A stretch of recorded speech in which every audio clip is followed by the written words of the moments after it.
Meio-Dia Paraná. Oferecimento: Viscardi faz muito mais por você. Saxtrack, proteção completa para o seu veículo. E Unimed Londrina.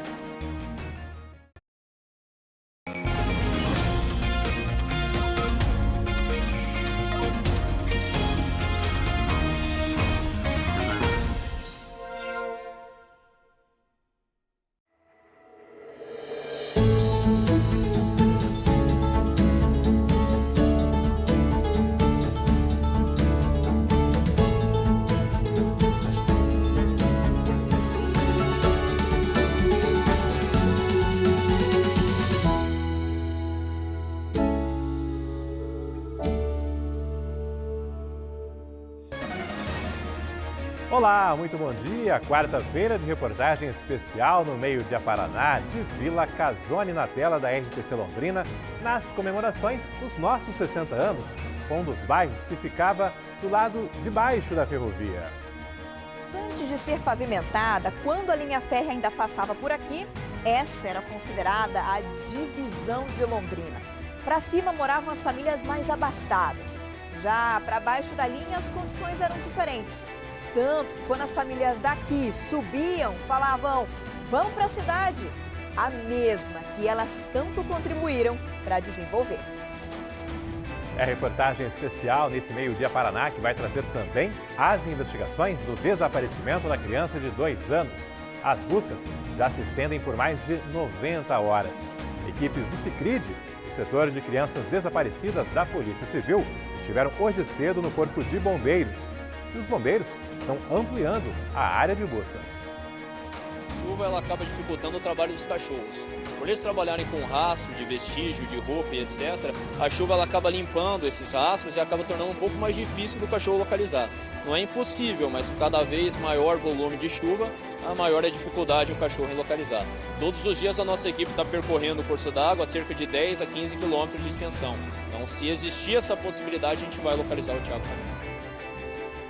Veja ainda os transtornos para quem vinha de Curitiba para o norte do Paraná. A BR-277 teve uma pista totalmente bloqueada. O acidente com um ônibus de cantores com 2 mortos e várias pessoas feridas na noite passada, noite bastante chuvosa em todo o Paraná. E as novidades na vacinação contra a gripe e Covid em Londrina. Doses serão aplicadas em shoppings no próximo sábado. Tem alterações também no controle da fila por cirurgias e exames na rede pública de saúde. Quarta-feira chuvosa em Londrina, com céu encoberto, temperatura agora de apenas 15 graus. Essa imagem aí é do centro de Londrina, hein? A câmera até um pouco embaçada, essa chuva que não para. Hoje é 14 de junho de 2023. E o seu Meio-Dia Paraná já começou.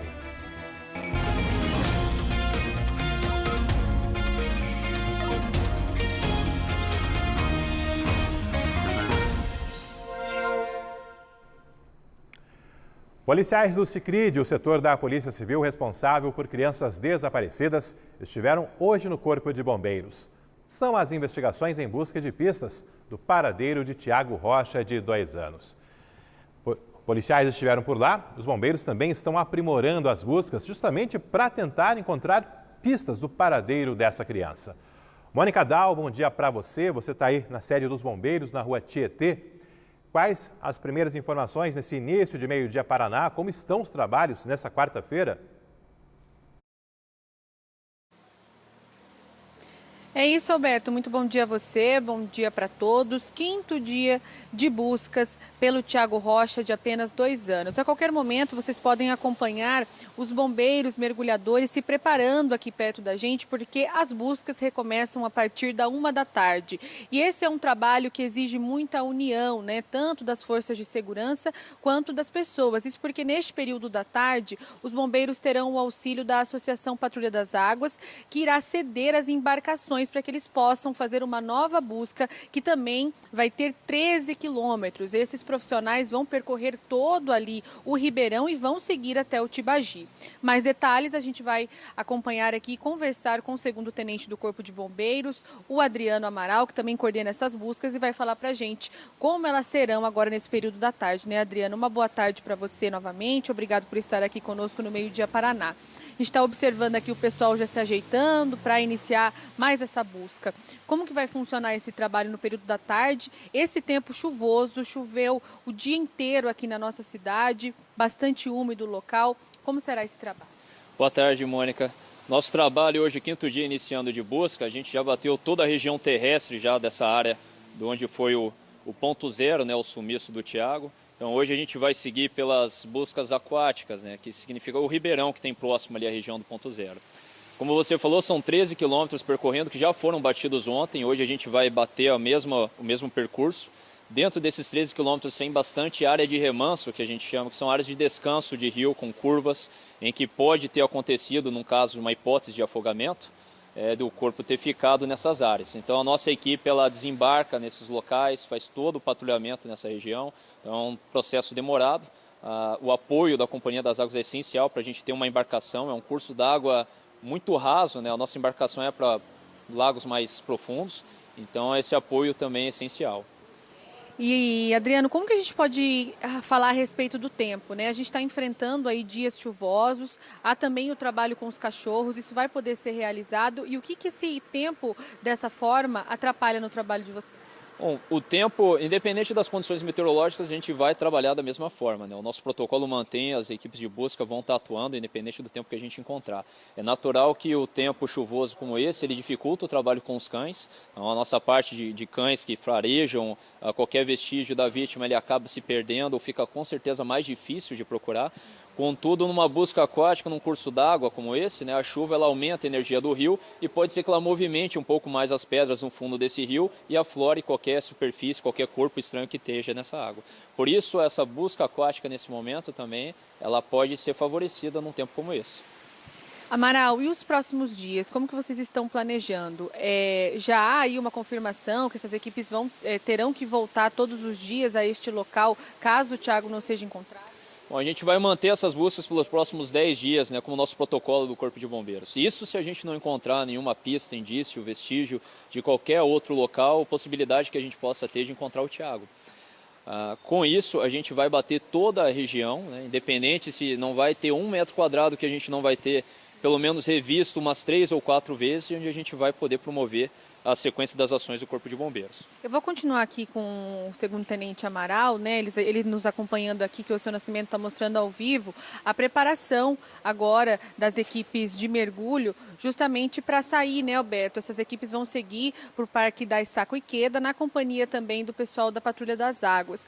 E há essa nova busca, eu queria que você falasse também, Amaral, a respeito desse protocolo. A gente sabe que vocês têm aí mais alguns dias para fazer essa busca. E depois desses 15 dias, aí vocês param de procurar pelo Tiago? Depois de 15 dias, a gente tem a confirmação de que não existe a possibilidade do Tiago estar nesse local. A gente vai ter vasculhado cada pedra, cada centímetro daquela região. Então, se não for apontado pela investigação fornecida da Polícia Civil, de qualquer outra prova, o local que possa ser encontrado o Tiago, a gente vai, digamos, suspender as buscas até a gente ter mais provas. Só um minutinho aqui, Amaral, que o Alberto tem uma pergunta lá do estúdio, aí eu vou repassar para você. Pode dizer, Alberto. Ô, Mônica, o Ribeirão Três Bocas, né, é um dos rios de Londrina que desagam ali no Tibagi.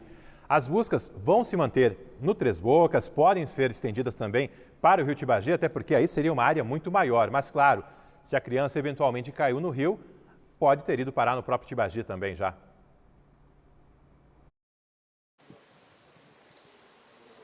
Sim, Alberto, essas buscas, elas já passaram, né, pelo Tibagi, né, Amaral, e elas devem continuar porque justamente o Ribeirão deságua no Tibagi, você perguntou.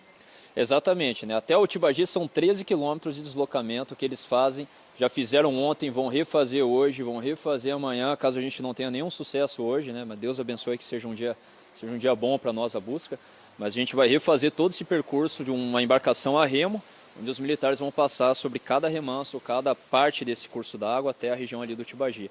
É um curso d'água com muita curva, ele tem várias inclinações, várias áreas de remanso. Além desses 13 quilômetros, é praticamente impossível que tenha se arrastado numa hipótese de afogamento.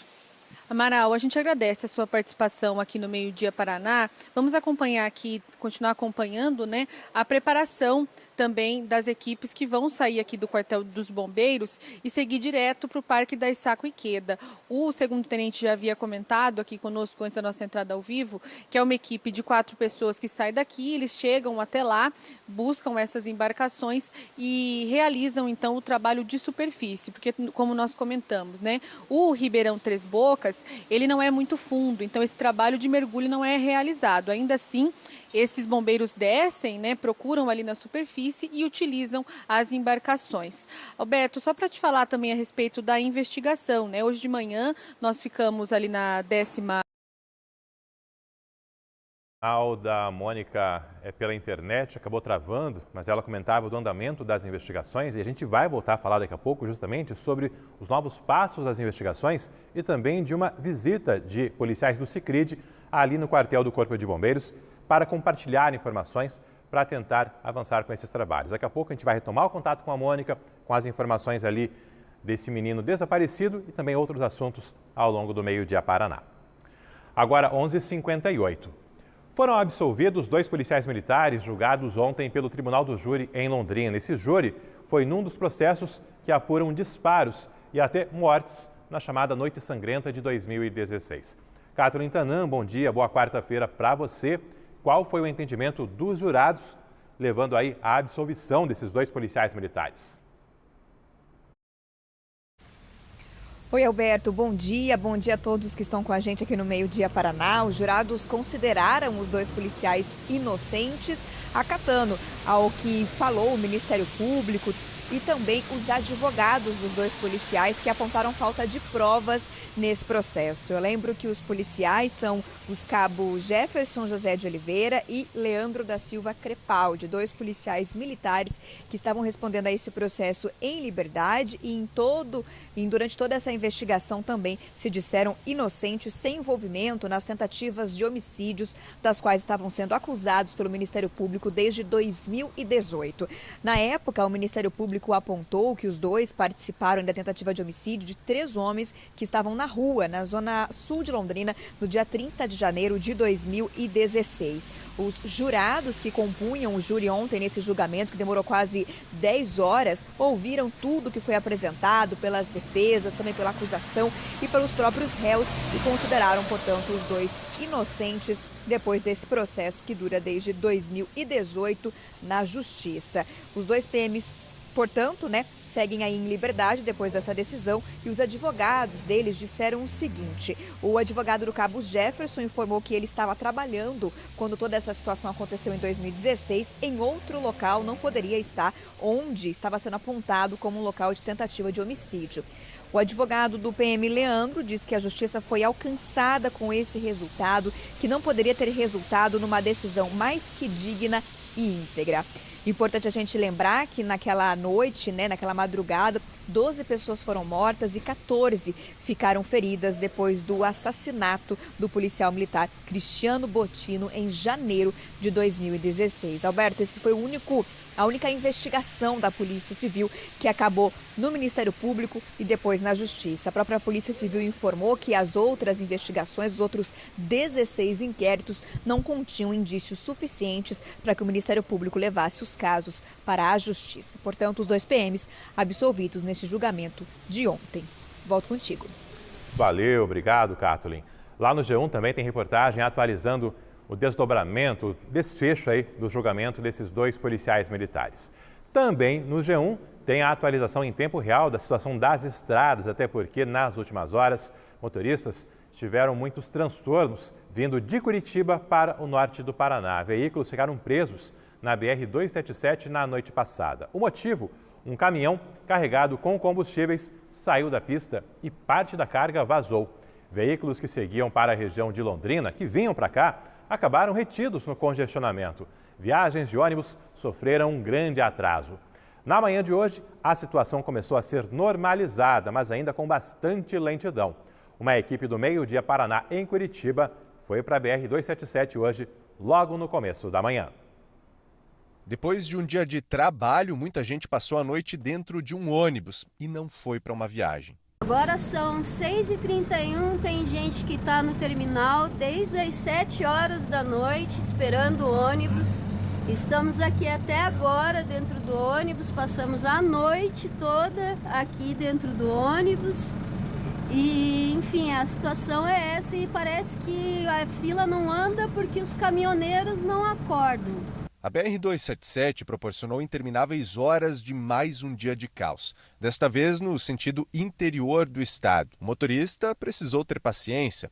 Ao amanhecer, aos poucos, o trânsito começava a fluir em alguns pontos. Por volta das 9 da manhã, no contorno sul de Curitiba, sentido interior, veículos ficaram totalmente parados em diversos momentos. Quando andavam, era na base da lentidão. O acidente envolveu um produto perigoso, que foi diesel e gasolina, que vazou do tanque. Então isso demanda um trabalho de descontaminação, de limpeza, isolamento de área. Então isso exige uma interdição total da rodovia para equipes de bombeiros, equipes ambientais fazer esse trabalho com segurança, para evitar explosões. O acidente foi por volta das 2h30 da tarde de ontem, no quilômetro 135 da BR-277, em Balsa Nova. Um caminhão carregado de combustíveis tombou e parte da carga vazou. A rodovia precisou ser totalmente interditada no sentido Curitiba-Ponta Grossa por cerca de 2 horas, até que o tráfego foi liberado pelo acostamento. Perto das 7 da noite, uma nova interdição foi feita para a retirada da carga, descontaminação do local e remoção do veículo. A liberação total só ocorreu às 11h25 da noite, mas o fluxo seguia parado em vários pontos. Apesar da liberação ter sido às 11h30 da noite, a gente verificou reflexos ainda hoje de manhã. Porque quando libera o trânsito, vários veículos pesados estavam com pane mecânica, alguns motoristas de caminhão também acabaram dormindo, eles têm a cama lá atrás, então ele já para e dá uma descansada. E tem transtornos também para quem precisa do aeroporto de Londrina. O motivo é esse tempo instável, encoberto. Ao longo da manhã, o aeroporto fechou por várias vezes e agora está operando por instrumentos. Voos estão comprometidos. Destaco um voo das 9h45 que partiria de Londrina para Congonhas, em São Paulo. Esse voo ainda não tem previsão de chegada a Londrina e, por enquanto, está com 3 horas de atraso, ou seja, por volta ali da 1 da tarde, pelo menos, é que talvez chegue por aqui. Tem atraso também no voo que partiria às 11h35 de Londrina para Curitiba. Esse voo ainda não foi cancelado, está atrasado, não se sabe que horário o avião chegará por aqui. E outro voo de Londrina para Campinas, ali das 10h30, 10h40 da manhã, já está efetivamente cancelado. A aeronave nem virá para cá e os passageiros serão remanejados para outros voos, até mesmo para outras cidades, ou terão que fazer o percurso pelas estradas. Ou seja, tempo instável, nosso aeroporto aí com limitação nos instrumentos e operações bem comprometidas nessa quarta-feira. Agora, 12h05. Policiais estão cruzando informações para dar novos rumos à investigação que apura o desaparecimento de um menino de 2 anos em Londrina. As pistas coletadas até agora não permitem concluir as circunstâncias em que a criança sumiu há cerca de 90 horas. O parque onde as buscas se concentram fica a 15 quilômetros do centro de Londrina. Com a chuva, os serviços ficaram comprometidos no Daisaku Ikeda, que tem uma extensa área de mata. São 120 hectares, o equivalente a 145 campos de futebol. Ontem, a repórter Patrícia Pivetta acompanhou os trabalhos. Nessa terça-feira, as buscas se concentraram neste córrego que corta o parque. Os bombeiros percorreram mais de 10 quilômetros rio abaixo e não encontraram um único vestígio da criança. O ponto exato em que Tiago Rocha, de 2 anos, desapareceu no sábado ainda é um mistério. A mãe contou que estava com o filho e o namorado dela no parque. No início da noite, com a criança já dentro do carro, eles teriam se afastado poucos metros do veículo para pegar alguns objetos.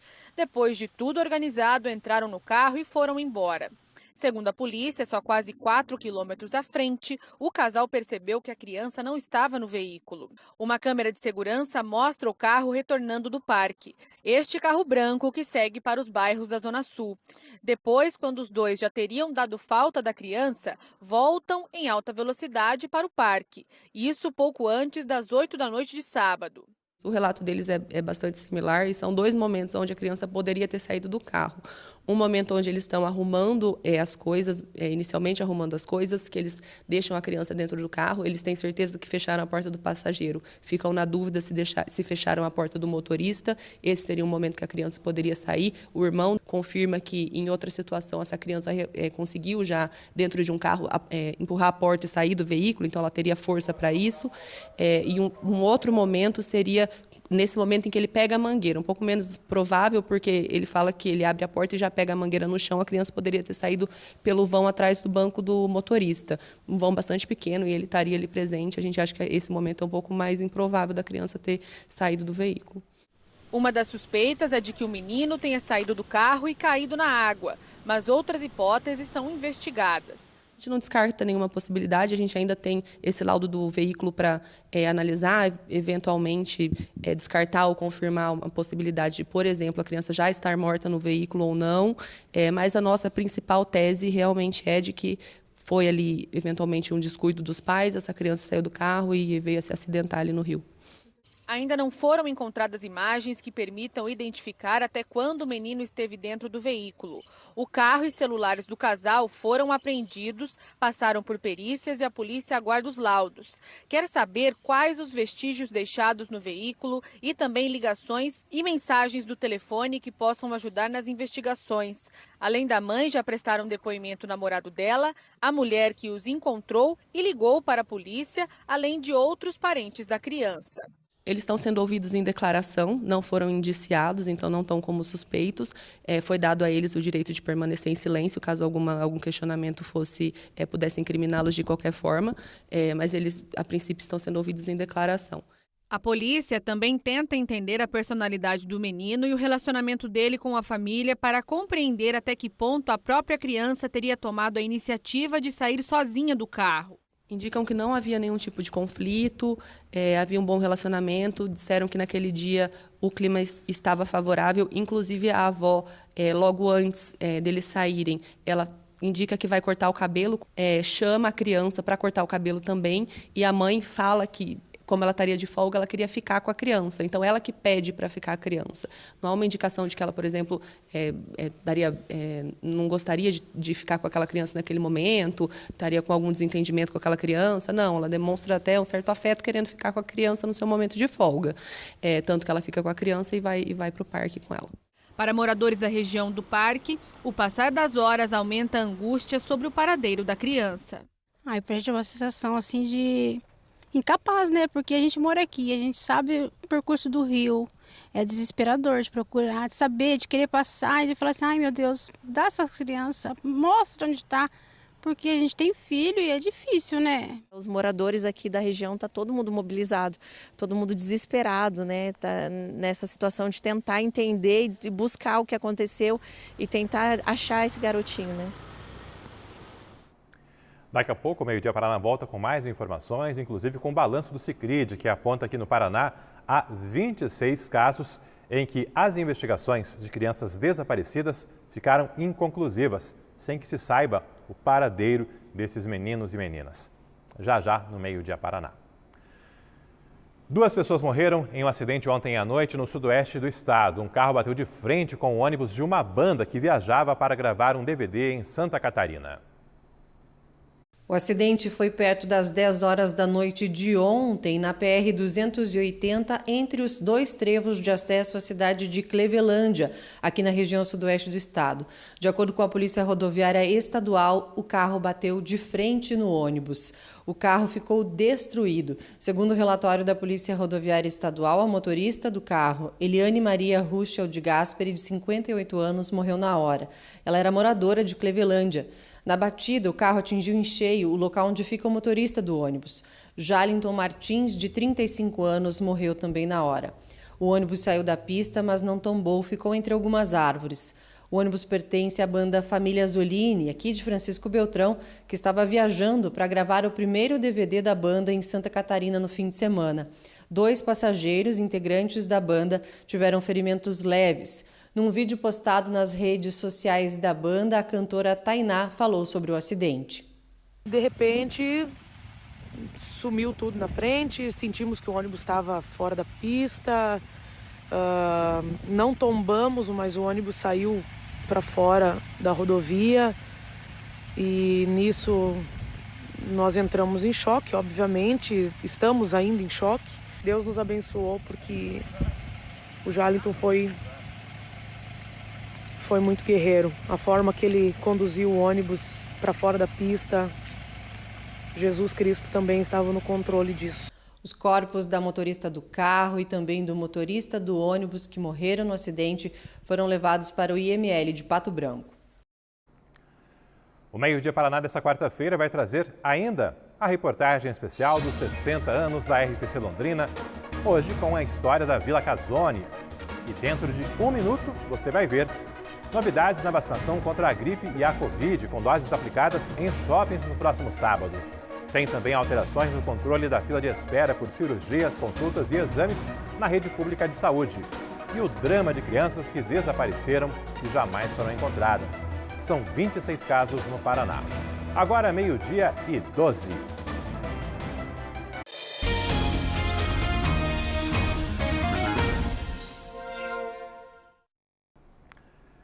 Três shoppings de Londrina terão pontos de vacinação contra a gripe Covid-19 no próximo sábado e com regras diferentes em relação à rotina dos postos de saúde. Nesses casos aí no shopping, sem qualquer agendamento, Kathleen Tanan.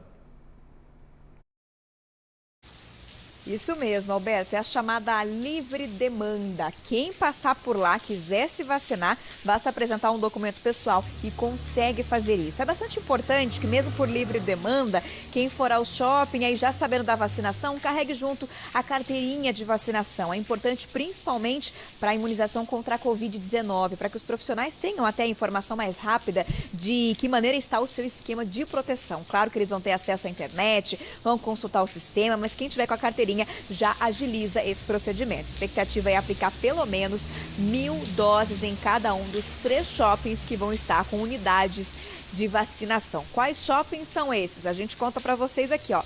Shopping Boulevard, Catuaí e Londrina Norte. A vacinação vai ser contra a gripe e a Covid-19 da 1 da tarde até as 8 horas da noite. E a expectativa está aí, então, de 1.000 pessoas em cada shopping, inclusive as crianças. 1.000 pessoas não é o limite, viu? Se passar de 1.000, ótimo, mas a Secretaria de Saúde pretende imunizar pelo menos 1.000 pessoas em cada um desses shoppings. Inclusive, o secretário falou hoje pela manhã que esse esquema, esse mutirão no sábado, ele vai funcionar como um teste para o esquema de vacinação contra a Covid-19. Eles pretendem fazer mudanças. Olha só.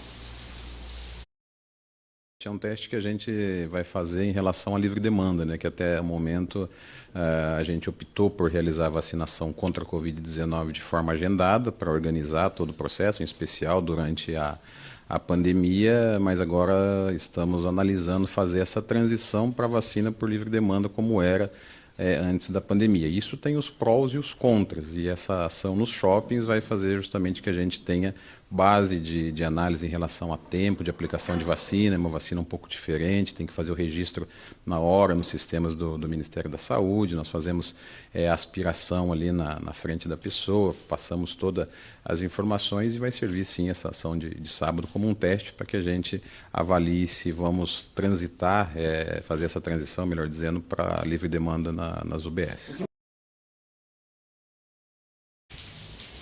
Claro, quando a Secretaria de Saúde tomar essa decisão, a gente também informa aqui no Meio Dia Paraná. Por enquanto, seguem sendo necessários os agendamentos para a imunização contra a Covid-19 nos postos de saúde. Para o sábado, mutirão, livre demanda. Quem estiver nos shoppings Catuaí, Boulevard e Londrina Norte vai poder receber vacina contra a gripe e contra a Covid-19. Alberto. Ainda na saúde pública, Kathleen, foram anunciadas mudanças aí no gerenciamento da fila de espera por consultas, exames e cirurgias. Mudanças anunciadas após uma recomendação por parte do Ministério Público cobrando essas alterações. Para a população, o que muda efetivamente? Por enquanto, Alberto, nada. Segundo a Secretaria de Saúde do município, eles acataram a recomendação que foi feita pelo Ministério Público. Então, essa informação foi dada hoje pelo secretário de Saúde e agora eles começam o trabalho para a montagem do sistema, onde a população vai conseguir ter acesso de maneira mais facilitada a todas essas informações. Tanto para consultas, como para exames e também para cirurgias, as pessoas vão ter acesso a essas informações pela internet para terem uma ideia de qual lugar delas na fila.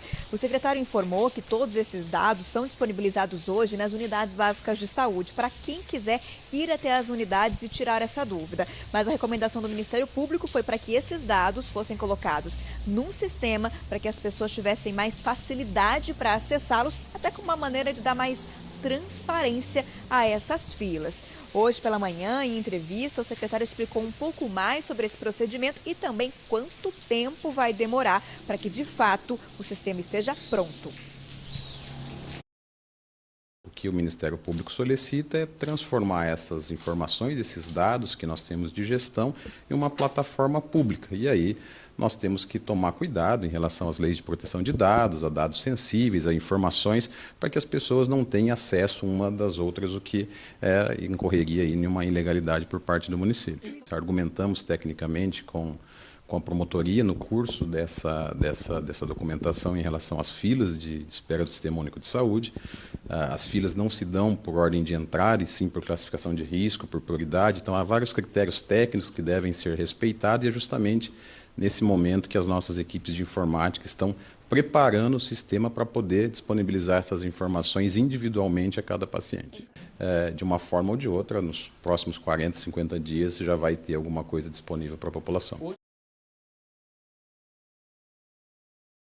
Por isso que eu disse que, por enquanto, nada muda, porque vai pelo menos aí esse prazo que o secretário acabou de citar, para que o sistema fique pronto e as pessoas tenham acesso a essas informações. O secretário diz, portanto, que essa transparência nos dados na internet não vai influenciar na agilidade da fila. Segundo ele, apenas mesmo a divulgação dos dados pela internet. Não muda nada no esquema ou no lugar das pessoas nessas filas. O secretário disse bastante aí que existe bastante problema, por exemplo, com atendimento no setor de endocrinologia, ginecologia. São pessoas que estão na fila já há bastante tempo, até pela dificuldade de atendimento, pela dificuldade na quantidade de profissionais. E esse sistema não vai agilizar isso, infelizmente. Durante a entrevista, questionei o secretário também sobre por que Londrina demorou tanto para tomar essa iniciativa de agilizar o sistema, uma vez que a recomendação do Ministério Público foi dada há meses. Outros municípios já fizeram isso e Londrina seguia pendente. O secretário informou que Londrina é um município maior, existem outras demandas e é mais difícil colocar tudo isso em dia, mas que agora isso deve ser feito. Ainda sobre saúde pública, Alberto, uma informação bastante importante aqui. O secretário informou na entrevista que eles pretendem divulgar o novo Lira relacionado à infestação de dengue. Aqui em Londrina, a infestação do mosquito que transmite a dengue, agora no início do mês de julho. Ou melhor, eles devem começar a fazer o levantamento dos dados para a divulgação na sequência. E essa pergunta foi feita, claro, em meio a esse novo período de chuvas aqui na nossa cidade. Não está tão quente, mas vale o cuidado da população também. Valeu, obrigado, Kathleen. Tem preocupação também com a chamada febre maculosa, que tem provocado mortes no interior de São Paulo e com a proximidade aqui do norte do Paraná, há sim o receio de que a doença também chegue por aqui. Daqui a pouco eu vou trazer informações e orientações, até porque no ano passado tivemos 2 mortes por febre maculosa no Paraná e essas 2 aqui no norte do estado. 2 homens morreram em confronto com policiais militares. Foi ontem à tarde num condomínio de prédios do Jardim, São Paulo, zona norte de Londrina. Segundo a Polícia Militar, eram investigados roubos de veículos e tráfico de drogas. Durante a abordagem dos suspeitos, houve reação e disparos. 2 homens acabaram morrendo.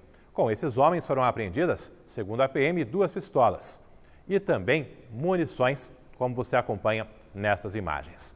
Os policiais também recolheram roupas camufladas no padrão de cores do Exército.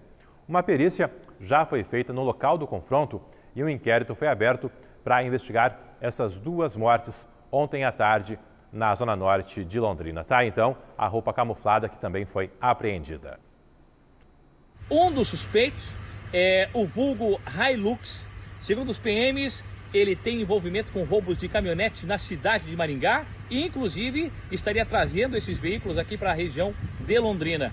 O outro suspeito tem mandados de prisão também pelo crime de tráfico de drogas. Um desses homens já havia rompido a tornozeleira eletrônica.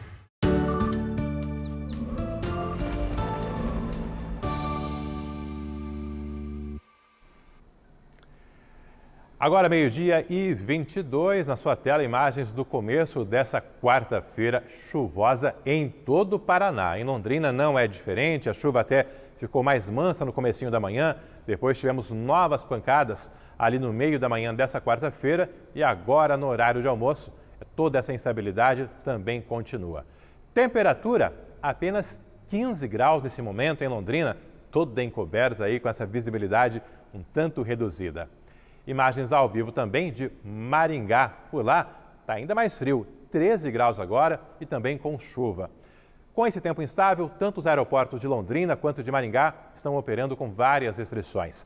O Rubens de Paula, nosso repórter cinematográfico, informou há pouco que um avião que estava vindo para o norte do Paraná e pousaria em Maringá acabou retornando a São Paulo porque não conseguiu descer lá e nem aqui em Londrina. Ou seja, operações bem comprometidas nessa quarta-feira.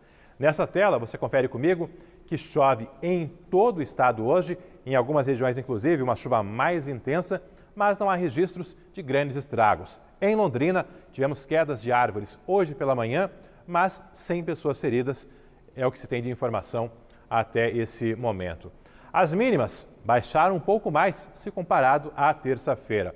Hoje, 11 graus em Rolândia e Apucarana e 12 graus em Cornélio Procópio e Jacarezinho. As máximas em nenhuma cidade chegam sequer aos 20 graus. Olha só, Rolândia, a máxima não vai passar nem dos 15 graus. Em Apucarana e Cornélio Procópio, 16. Bandeirantes é que os termômetros ainda podem bater os 19 graus. Aqui em Londrina, começamos o dia com 13 graus. A máxima prevista é de 17, à noite caindo para 16. A chuva vai continuar à tarde e também à noite. E na quinta-feira também tem previsão de tempo chuvoso, mas quinta-feira e o feriado do Padroeiro em Londrina é assunto para daqui a pouco aqui no nosso Meio-Dia Paraná. Logo após o Meio-Dia Paraná, tem o Globo Esporte aqui na tela da RPC e você confere agora alguns dos destaques da edição de hoje. Muito boa tarde para vocês. Depois do Meio-Dia Paraná, a gente chega com o Globo Esporte e o GE teve acesso exclusivo ao processo da Operação Penalidade Máxima. O Ministério Público de Goiás segue investigando esquemas de manipulação de jogos no futebol brasileiro. Traremos informações sobre o atacante do Coritiba, Aleph Manga. É exclusivo, é Globo Esporte. Também traremos a segunda parte da nossa entrevista com o diretor técnico do Atlético, Felipão. Hoje, ele vai falar sobre Vitor Roque. Será que vai para o Barcelona ou não? A gente te conta depois do Meio-Dia Paraná. Te espero. Ainda nessa edição tem mais informações sobre as buscas ao menino desaparecido desde sábado em Londrina. Já são mais de 90 horas sem informações do paradeiro dessa criança. Também vamos falar dos casos de febre maculosa. No Paraná, um foi confirmado agora em 2023. No ano passado tivemos mortes aqui na nossa região. E no próximo bloco tem reportagem mostrando imagens históricas, entrevistas e muitas curiosidades da Vila Casone. São as comemorações dos 60 anos da RPC Londrina. A gente sempre morou no Jardim Paraíso, mas como meu pai trabalhava no bosque antigamente, então ele trazia a gente aqui para comprar o bolinho, as coisinhas daqui. Era uma torta que todo mundo que não via a hora dele chegar com essa torta. E hoje, inclusive, eu vim buscar uma pro meu pai, que amanhã é aniversário dele. E ainda dá tempo de participar, de mandar fotos aí sua, da sua família, na Vila Casone. A imagem é da zona oeste de Londrina, o que dá para ver ali mais embaixo é parte da Avenida Tiradentes. Céu totalmente encoberto nessa quarta-feira. Agora, meio-dia e 26.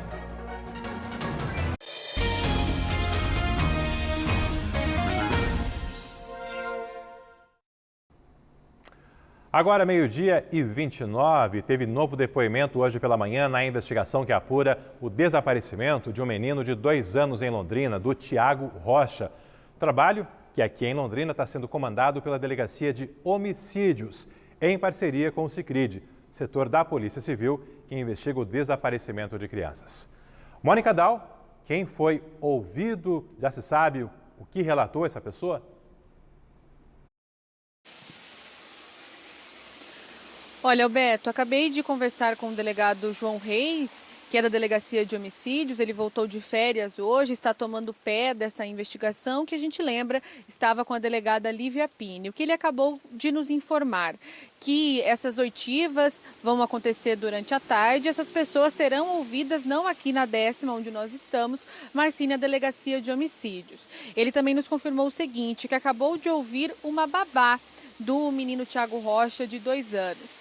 Ele não nos informou exatamente, por enquanto, né, o que ela disse, mas essa mulher cuidou do Thiago por muito tempo, enquanto a mãe saía para o trabalho. Então ela já foi ouvida, foi um depoimento bastante rápido. Agora a delegacia então fechou para o almoço e à tarde este trabalho vai continuar. Ainda falando das investigações, né, essas investigações que são compartilhadas pela Delegacia de Homicídios e também pelo Sicridi.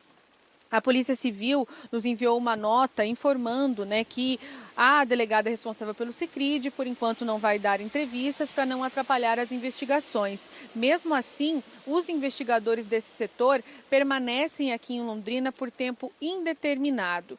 E também para a gente relembrar um pouco o que já falamos a respeito desse caso, que estava sob responsabilidade da delegada Lívia Pini. Várias pessoas já tinham sido ouvidas, principalmente a mãe, o namorado e também pessoas que conviviam com o Thiago Rocha. Eles também já realizaram uma perícia no carro, mas é preciso esperar o laudo para entender o que ocorreu lá dentro, principalmente no último sábado. E se algo ocorreu exatamente neste carro no último sábado. Tanto o celular da mãe quanto o celular do namorado dela estão apreendidos, continuam com a Polícia Civil, que está averiguando esses aparelhos para encontrar informações e também identificar como era a relação desses familiares com o Thiago. Só reforçando essa novidade que a gente acabou de trazer, então, o delegado João Reis assumiu essa investigação, já ouviu essa babá, ela acabou de sair da delegacia e durante a tarde outros depoimentos irão acontecer na DH e essa investigação vai continuar. Quem perdeu a nossa primeira entrada, também é importante reforçar que a partir da 1 da tarde, daqui a pouquinho, as buscas serão retomadas no Parque da Issaco e Queda e será mais uma busca bastante ampla, com esses bombeiros chegando pelo menos até o rio Tibagi, na esperança de encontrar o Thiago Rocha, de 2 anos. Alberto, nós estamos aqui em frente à 10ª delegacia para nos proteger da chuva, né? Esse local ele vai reabrir daqui a pouco, está fechado para o horário de almoço, mas qualquer novidade nós estamos aqui de plantão para trazer no Meio-Dia Paraná. Valeu, Mônica, obrigado. A Mônica que daqui a pouco retorna também com o balanço do Sicridi em relação às crianças que desapareceram e não foram localizadas no Paraná. Daqui a pouco eu retomo esse contato, a gente volta a conversar aqui no Meio-Dia Paraná.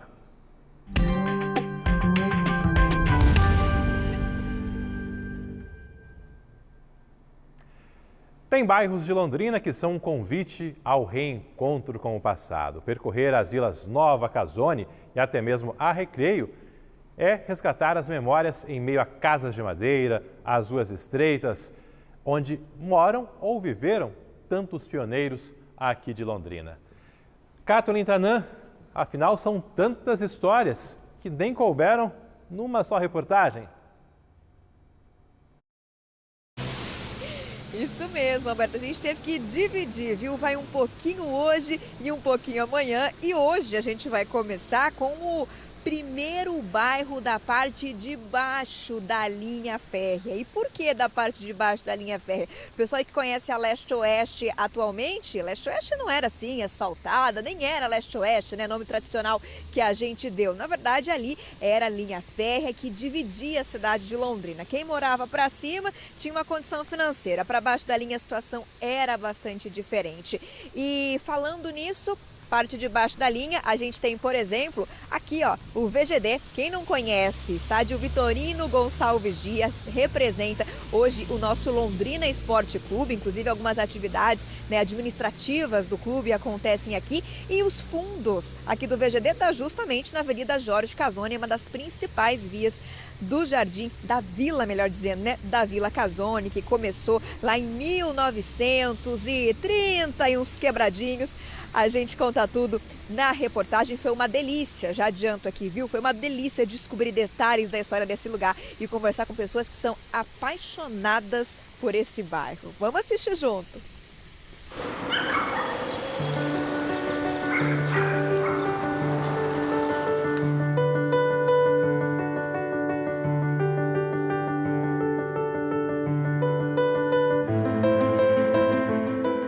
Traçado único da linha férrea, mas a frente se multiplica para permitir a passagem por dentro da estação da cidade. Quase 60 anos depois dessa foto, a estação continua por aqui, como lembrança, num espaço que se transformou em museu. O horizonte em ferro deu lugar ao asfalto de uma das mais importantes avenidas que levam a população de Londrina de leste a oeste. Mas antes de ser pavimentada, quando a linha férrea ainda passava por aqui, essa era considerada a divisão de Londrina. Para cima moravam as famílias mais abastadas. Já para baixo da linha as condições eram diferentes. Tanto que quando as famílias daqui subiam, falavam, vamos para a cidade. A mesma que elas tanto contribuíram para desenvolver.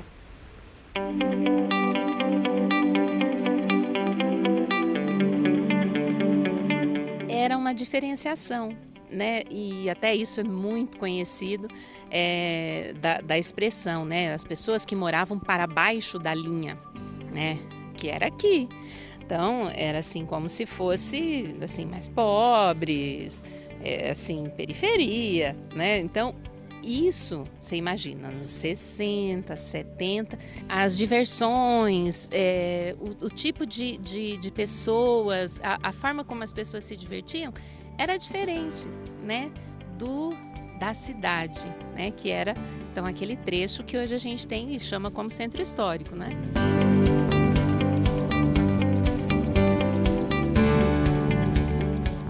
O primeiro bairro a se estabelecer na parte de baixo recebeu o nome de Vila Casoni, como lembrou a então TV Coroados.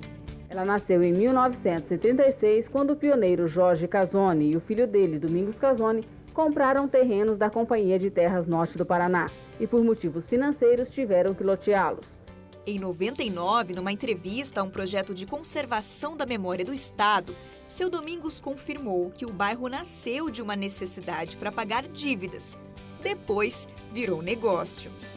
Eu lotei lá 4 quadras, onde está ali na esquina da rua Caraíbas com a rua Jorge Casoni. Ali, justamente, a minha casa foi feita ali.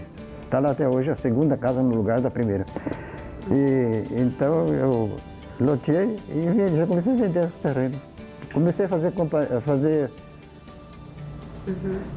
a fazer concorrência com a Companhia de Terra. A companhia vendia 500 e eu vendia 375 mil reais.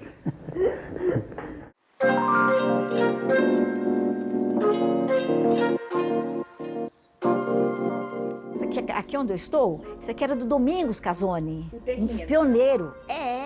Quando meu sogro morou, quando ele casou. Isso já uns 70, quase 80 anos já, né? E do lado era um terreno que era do Domingos Casoni, meu sogro comprou e construiu uma casa ali. E foi ter mais filhos nessa casa.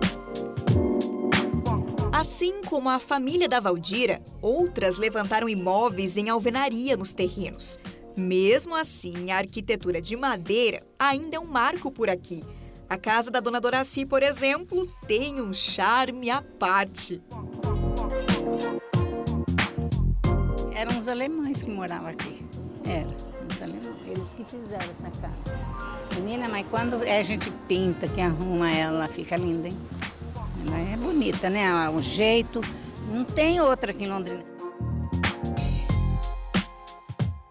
Falando em construções, o surgimento do Colégio Estadual Willie Davids facilitou o acesso dos moradores à educação.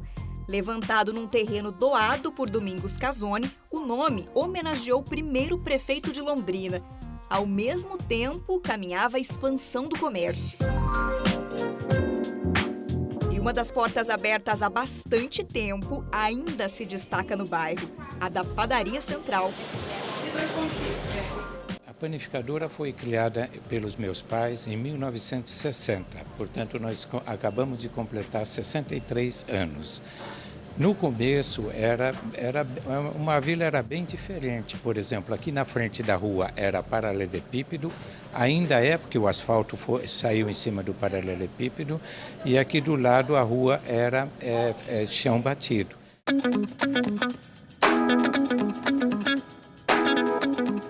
Demorou para que o asfalto chegasse a todo o bairro. Em 91, ainda tinha morador cobrando, com o auxílio da nossa reportagem. Tá dando bronquite nas crianças, problema na vista, tosse, muita poeira, muita sujeira. Você não tem condições de lavar uma roupa, você não tem condições de limpar uma casa, né? Acidente também, quando chove, aí vira aquela lamaceira. Enquanto isso, a tradicional padaria passava por várias reformas. As instalações e os maquinários mudaram algumas vezes. Os funcionários também. O comando está caminhando para a terceira geração. Mas o nome e os clientes... Meu pai, ele já teve várias filiais, ele gostou muito desse nome, né? Central, que ele viu em algum lugar, em outra cidade, não sei, e colocou e deu sorte, né? Porque a gente ficou com esse nome até hoje. A gente sempre morou no Jardim Paraíso, mas como meu pai trabalhava no bosque antigamente, então ele trazia a gente aqui para comprar o bolinho, as coisinhas daqui. Era uma torta que todo mundo que não via a hora dele chegar com essa torta. E hoje, inclusive, eu vim buscar uma pro meu pai, que amanhã é aniversário dele.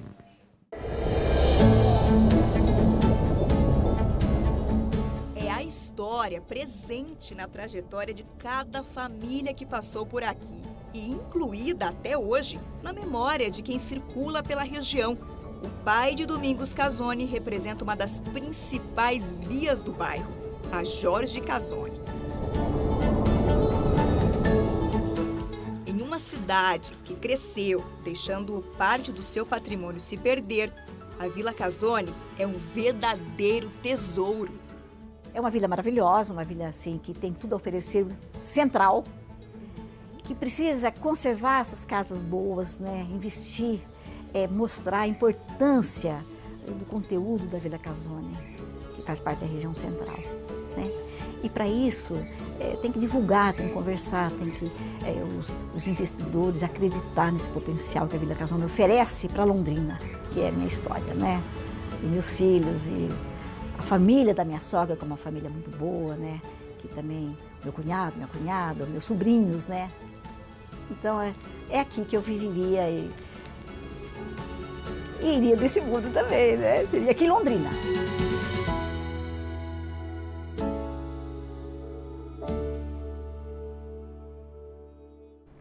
Nesta série de reportagens, dá gosto de ver a paixão com que as pessoas falam dos seus bairros, né?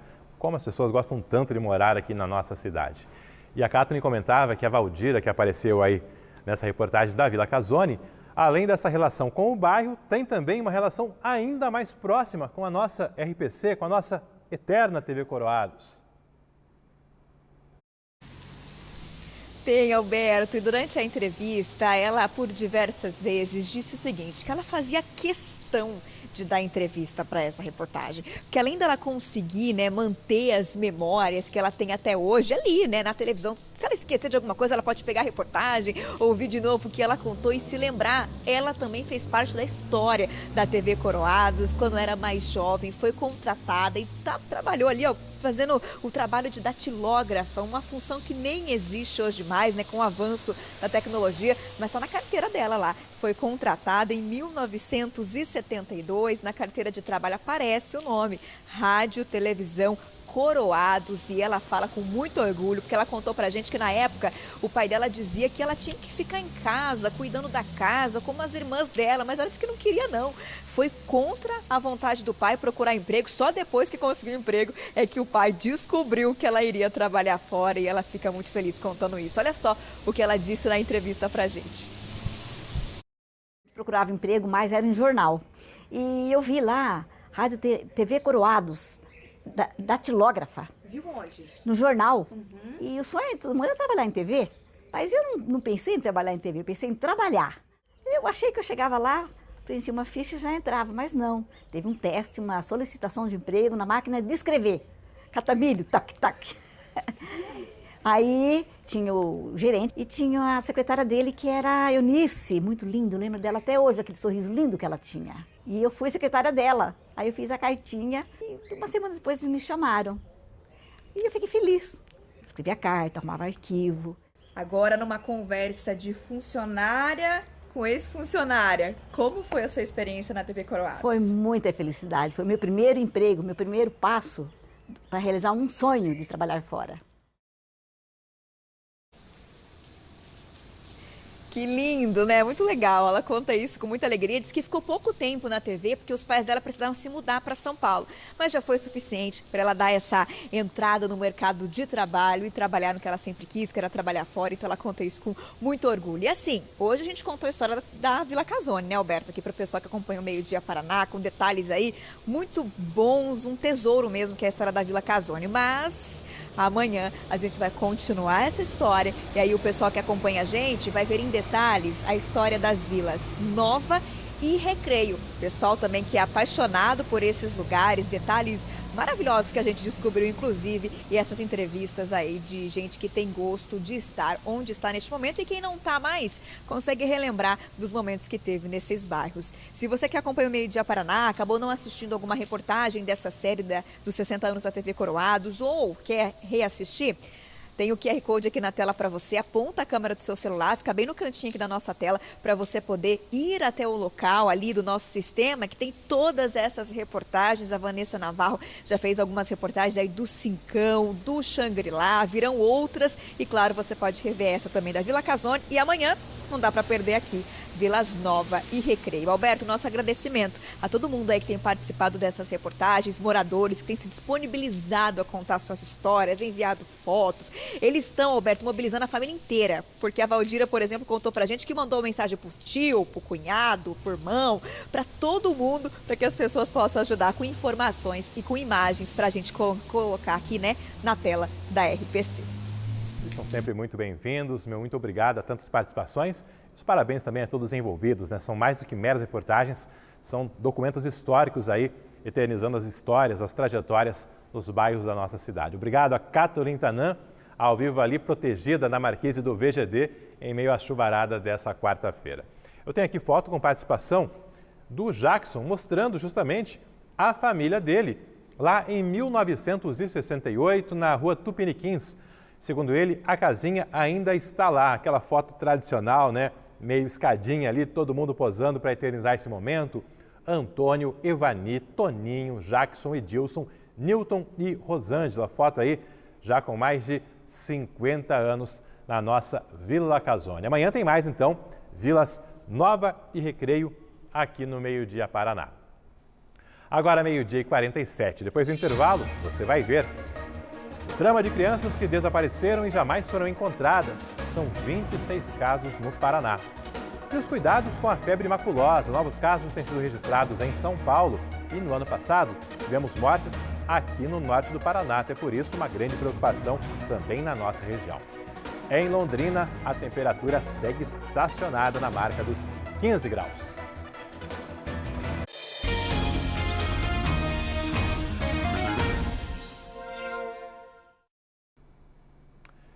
Pelo menos 6 pessoas morreram com suspeita de febre maculosa no estado de São Paulo nesse ano. As mortes mais recentes foram de pessoas que estiveram numa fazenda em Campinas, como tem acompanhado a Globo nos nossos telejornais.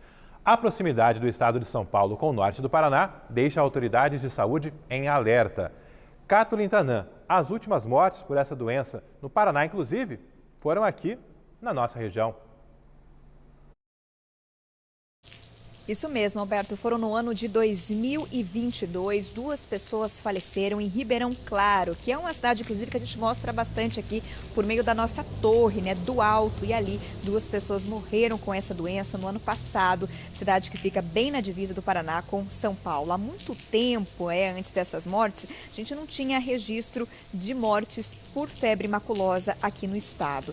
A A gente preparou uma arte para mostrar para vocês como foi o avanço, ou melhor, a desaceleração, né, de contágios. Olha só, a gente teve 43 casos confirmados de 2018 para cá, com essas 2 mortes, só que a quantidade caiu nos últimos anos, só que a circulação viral, essa não acabou.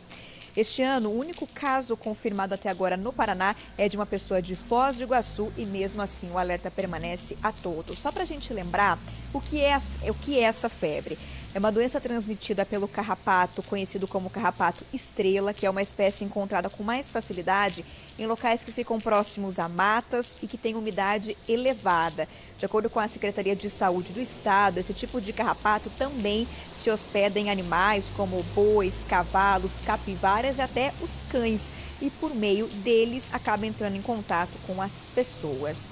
A gente tem, inclusive, informações importantes sobre os sintomas dessa doença. Olha só, febre, náuseas e vômitos, inchaço, vermelhidão nas palmas das mãos e também vermelhidão na sola dos pés. Pode causar dor de cabeça bastante intensa, diarreia, dor abdominal e ainda gangrena. O que significa isso, né? É a morte dos tecidos, tanto dos dedos como das orelhas. Nos casos mais graves ainda dessa doença, é possível que a pessoa fique com membros paralisados. Começa pelas pernas e vai até os pulmões, causando parada respiratória, infelizmente, que pode levar aí à morte dessas pessoas. A gente tem entrevista da médica infectologista Marta Fragoso e ela explicou qual a relação, então, desse carrapato com a infecção pela doença. Olha só. É uma doença mais comum na região sul e sudeste, principalmente de pessoas que moram no campo, pessoas de fazenda, pessoas que vão fazer roteiros em florestas, no campo.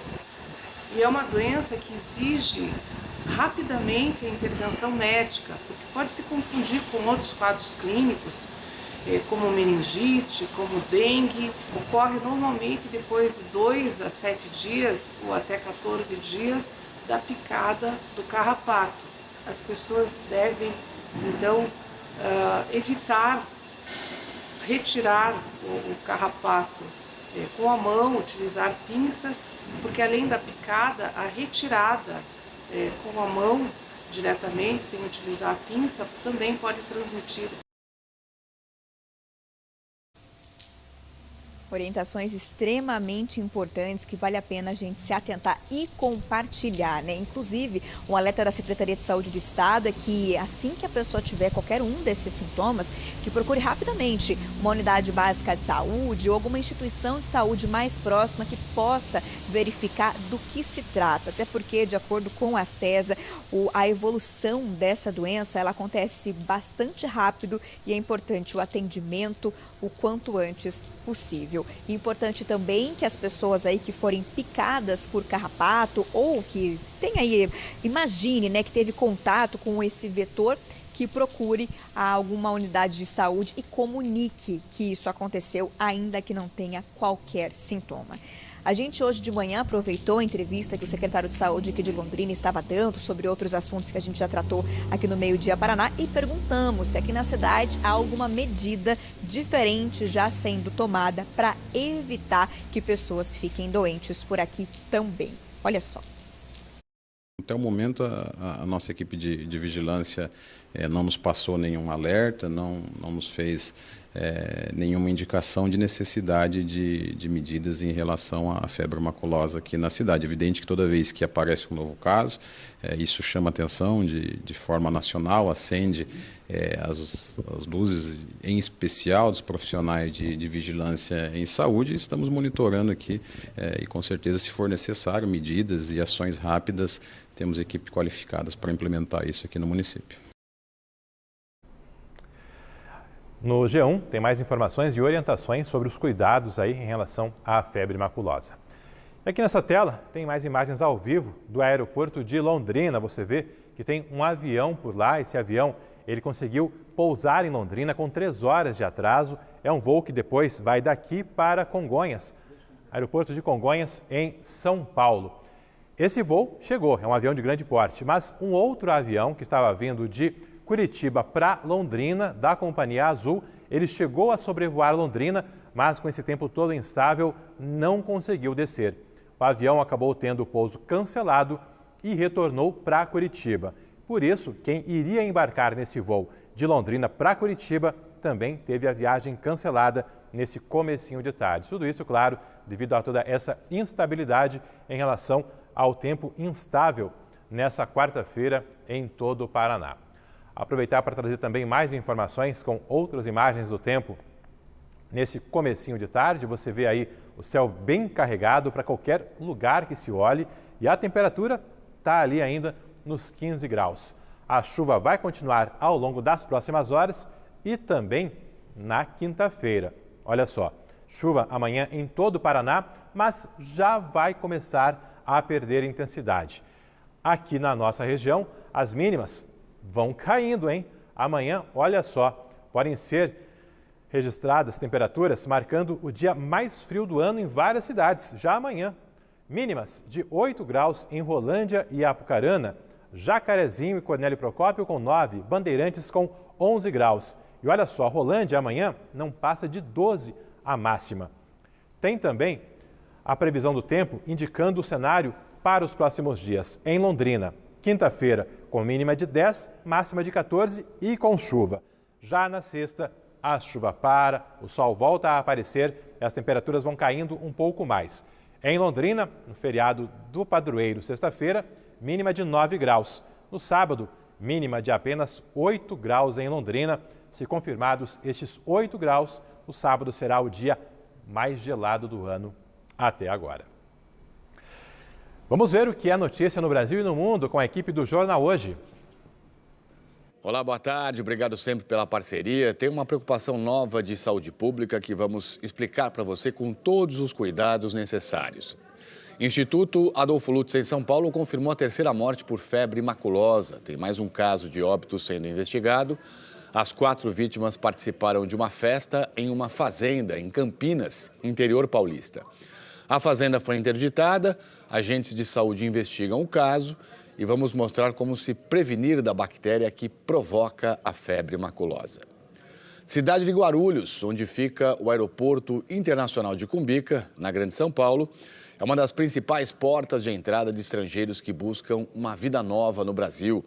Um relatório da ONU mostra que o mundo registrou quase 110 milhões de refugiados. E com frequência, infelizmente, esse fluxo humano de um lado para o outro acaba em tragédia. Hoje de manhã, pelo menos 78 pessoas morreram depois que o barco em que elas estavam afundou na Grécia. Outras 100 foram resgatadas e, de acordo com a polícia, as vítimas eram migrantes que saíram da Líbia e tentavam chegar na costa da Itália. 14 de junho, Dia Mundial do Doador de Sangue.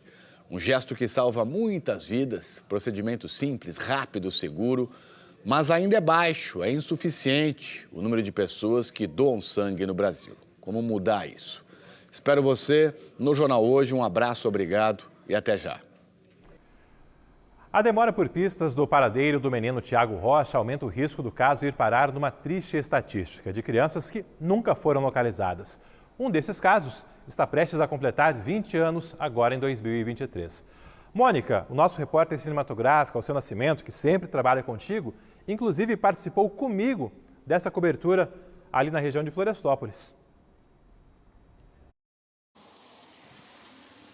É isso, Alberto. Hoje mesmo ele estava relembrando, né, esse caso que vocês acompanharam no ano de 2003, novembro de 2003.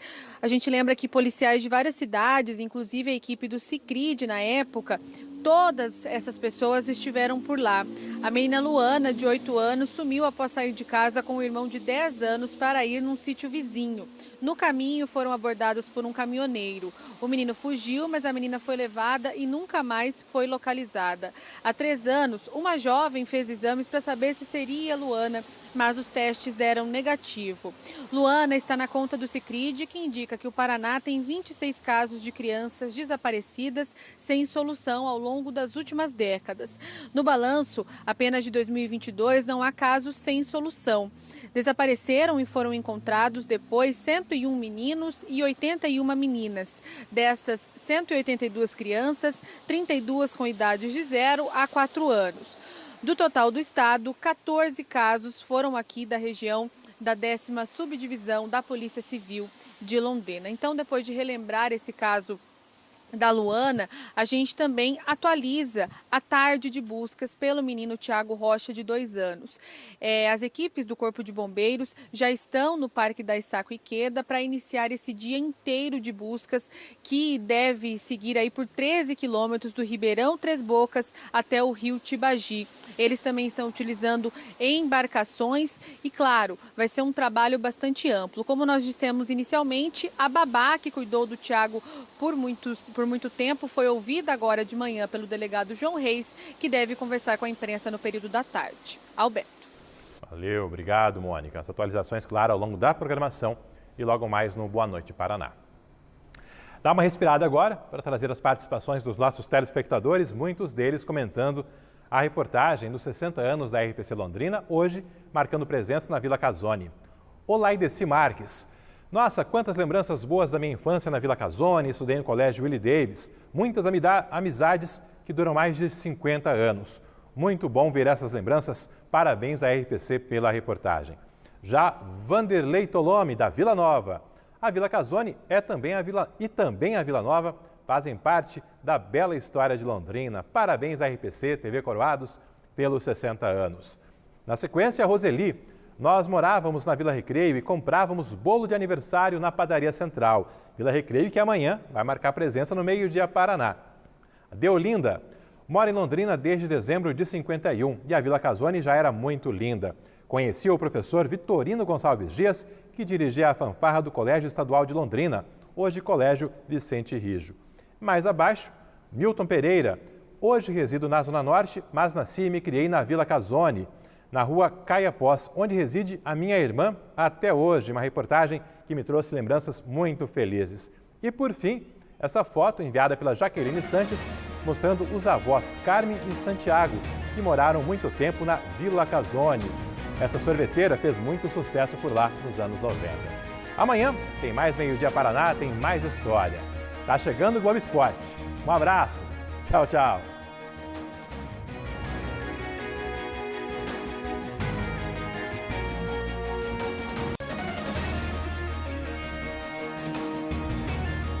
Meio-Dia Paraná. Oferecimento. Viscardi faz muito mais por você. Saxtrack, proteção completa para o seu veículo. E Unimed Londrina,